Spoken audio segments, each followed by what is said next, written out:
खबर बिलासपुर से आपको बता देते हैं, जहां पर नगर निगम का अमानवीय चेहरा सामने आया है और नगर निगम ने कुछ ऐसा किया जिसके बाद हर कोई अपने आप को भी शर्मिंदा महसूस कर रहा है कि आखिर कोई जिम्मेदार नागरिक ऐसा कैसे कर सकता है या जिम्मेदार संस्था ऐसा कैसे कर सकती है। खबर क्या है जरा उसको समझ लीजिए। कैंसर पीड़ित मासूम के घर पर बुलडोजर एक्शन नगर निगम ने किया। कार्रवाई के दूसरे दिन कैंसर पीड़ित बच्चे की जान चली गई। माता पिता की गैर मौजूदगी में बुलडोजर कार्रवाई हुई। कैंसर से पीड़ित बच्चा अंशुल उस दौरान घर पर अकेला था। परिजन ने सदमे के चलते मौत का आरोप लगाया है। तो ये अमानवीयता नगर निगम की देखने को मिली है और यही वजह है कि अब ये कार्रवाई सवाल खड़े करती है कि जब बुलडोजर एक्शन हुआ तब वहां पर अगर उस घर का जो मालिक है या जो शख्स उस घर में रहता है वो मौजूद नहीं था तो फिर कैसे कार्रवाई की जा सकती है। एक दूसरा ये कि आखिर उस मासूम बच्चे के दिल पर क्या बीत रही होगी। यही कारण है कि सदमे में उसकी जान चली गई।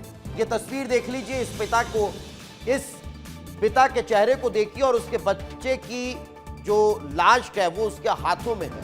शायद इससे बड़ा दुख जीवन में कोई नहीं होगा और शायद इससे भारी और कुछ जीवन में इंसान के पास हो नहीं सकता जो वो उठाए हुए नजर आ रहा है। उस पर कितना बोझ होगा इस तस्वीर को देखकर समझिए कि वो अपने बच्चे की जान नहीं बचा पाया। और क्यों नहीं बचा पाया? क्योंकि निगम के अमले ने उसके घर को उस बच्चे के सामने तोड़ दिया था और यही कारण है कि वो बच्चे की सदमे में मौत हो गई। तमाम तरह की बातें निगम के अधिकारी कह लेंगे, हम सब जायज मान लेते हैं। हम मान लेते हैं उसका अवैध मकान था, उसके अवैध मकान को गिराना जरूरी था, सब कार्रवाई जायज है।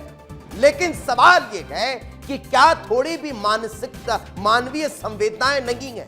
वो इसलिए पूछ रहा हूं। इस मासूम, ये घर देखिए, इस घर की तस्वीरों को देखिए, ये देखिए वो मासूम बच्चा बैठा हुआ था, उसकी तस्वीर दिखाइए जरा। इन तस्वीरों को देखकर समझिए, मैं ये कह रहा हूं कि ये घर इलीगल था, इस घर में कोई कागजात नहीं थे, ये घर तोड़ना बहुत जरूरी था।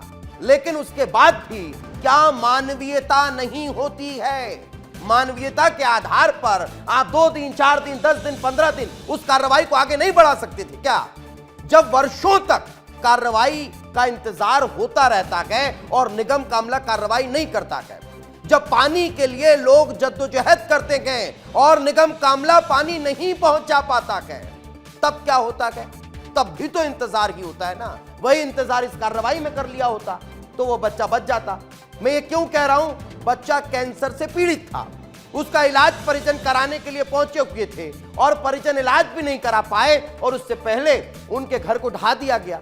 क्या इतना ही जरूरी था? वो घर इस बारिश या हवा आंधी में गिर रहा होता तो क्या दूसरे घर की व्यवस्था नहीं कराई जा सकती? इतनी मानवीयता होनी चाहिए ना। लेकिन वो मानवीयता भी यहां नजर नहीं नजर आई और यही कारण है कि ये परिवार, ये देखिए इन लोगों के साथ, ये बेबस परिजनों को देखिए कितना रोते बिलखते नजर आ रहे हैं। और मैं फिर कह रहा हूं, किसी इंसान के लिए उसके बच्चे की अर्थी से ज्यादा भारी इस जीवन में कुछ नहीं हो सकता और वो यही करते हुए नजर आ रहे हैं। लेकिन ये कार्रवाई कई सवाल खड़े करती है और वो सवाल आपके टेलीविजन स्क्रीन पर है। कार्रवाई से पहले घर की स्थिति क्यों नहीं देखी गई? सवाल नंबर 2 जो खड़ा होता है, क्या कोई वैकल्पिक व्यवस्था की थी या की जा सकती थी? उसका भी कोई जवाब किसी के पास नहीं है। क्या कोई नोटिस जारी किया गया था? यह सवाल नंबर 3, लेकिन उस पर भी सब मौन है। कैंसर पीड़ित बच्चा होने पर भी यह कार्रवाई क्यों की गई? यह सवाल सबसे बड़ा है। इससे इतर क्या जानकारी होते हुए भी कार्रवाई के आदेश दिए गए? ये सवाल सोचने पर मजबूर करते हैं और इन सवालों का जवाब हालांकि अभी तक निगम प्रशासन की तरफ से नहीं आया, लेकिन निगम से इतर शहर के सबसे बड़े अधिकारी से भी हमारे सवाल हैं, कलेक्टर से भी हमारे सवाल हैं। इतने गंभीर मामले में इतनी लापरवाही कैसे हो गई? पीड़ित परिवार की कितनी आर्थिक मदद की गई? घर तोड़ने के बाद परिवार को कितना पैसा दिया गया या कितनी मदद करेंगे? अफसरों के गैर जिम्मेदाराना व्यवहार पर कार्रवाई कब होगी? ये तमाम सवाल हैं जो जिम्मेदारों से पूछे जा रहे हैं, लेकिन इस पर जिम्मेदार मौन है। जिम्मेदार कुछ भी कहते हुए नजर नहीं आ रहे हैं। और इस वक्त बिलासपुर से हमारे सहयोगी आशीष दुबे हमारे साथ जुड़ चुके हैं। आशीष, इस पूरी कार्रवाई के बाद जब स्टार न्यूज इस खबर को प्रमुखता से दिखा रहा है, क्या निगम के प्रशासनिक अमले की तरफ से या कोई और जिम्मेदार अधिकारी की तरफ से कुछ बताया गया कि यह कार्रवाई क्यों और इतनी जल्दी कैसे की गई?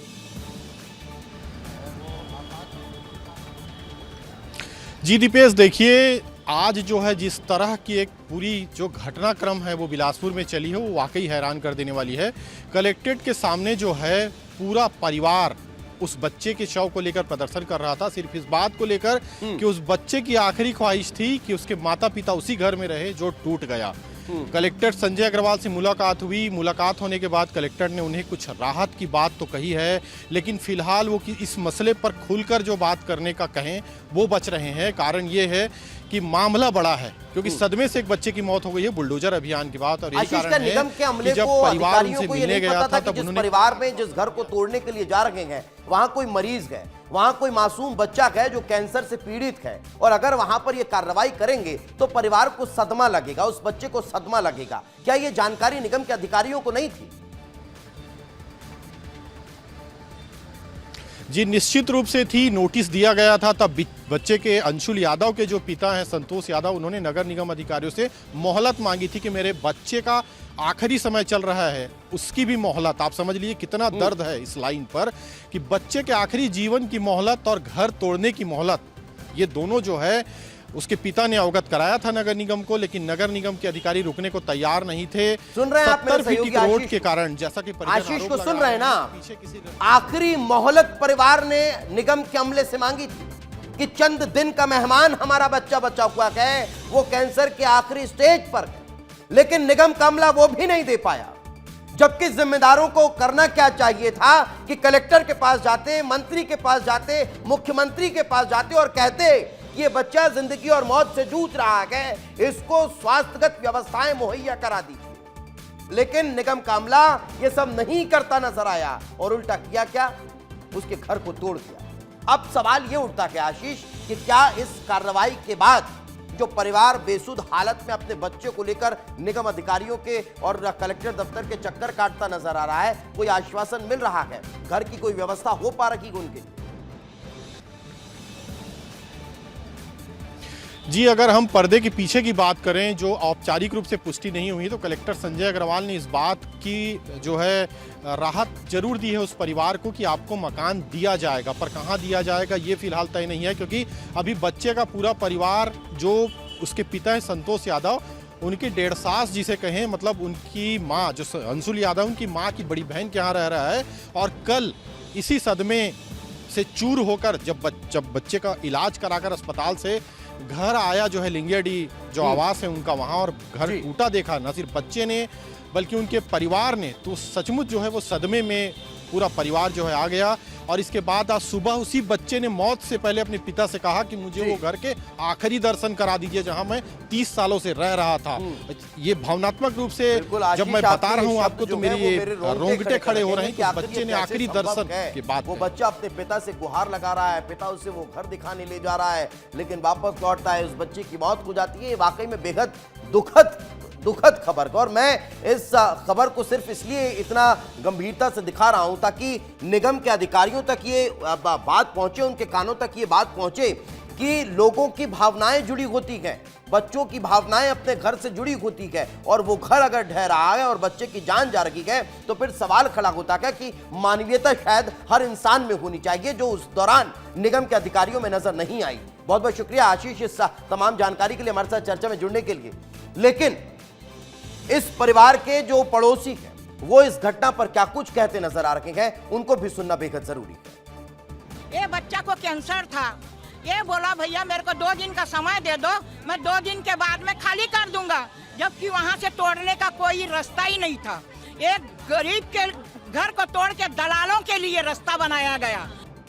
तो गरीब आदमी का तो घर द्वार अलग टूट गया।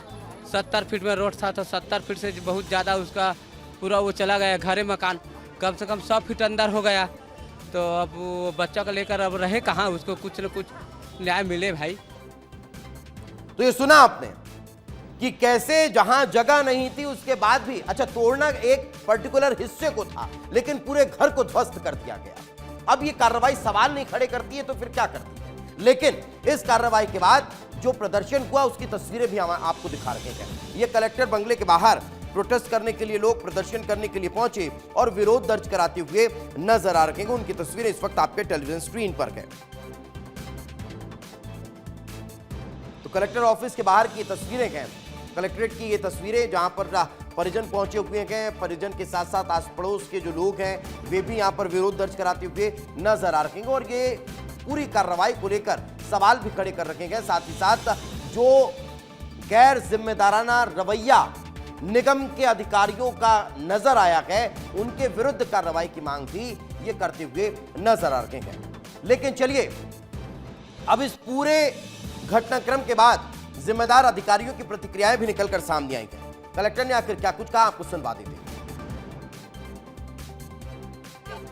अपोलो हॉस्पिटल है, वहाँ पे रोड काफ़ी सक्रिय हो गई है और उस रोड का आपसी सहमति से 70 फीट वहाँ पे तोड़ने की बात हुई थी और इसमें सब लोग सहमत भी थे।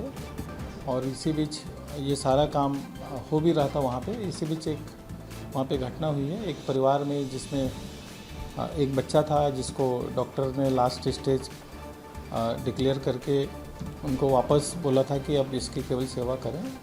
उस बच्चे की वहाँ पे डेथ हुई है, उसको लेकर के आए थे लोग और सारी चीज़ों पे चर्चा हुई है और हमने इनको अभी समझाइश दी है और चीज़ें अभी नॉर्मल है। ऐसे हार्ट अटैक की जोड़ी छोटे बच्चों को ज़्यादा नहीं होता, इसलिए कि उनके मनोभाव ज़्यादा उनसे जुड़े नहीं रहते, तो संभावना तो नहीं लगता है।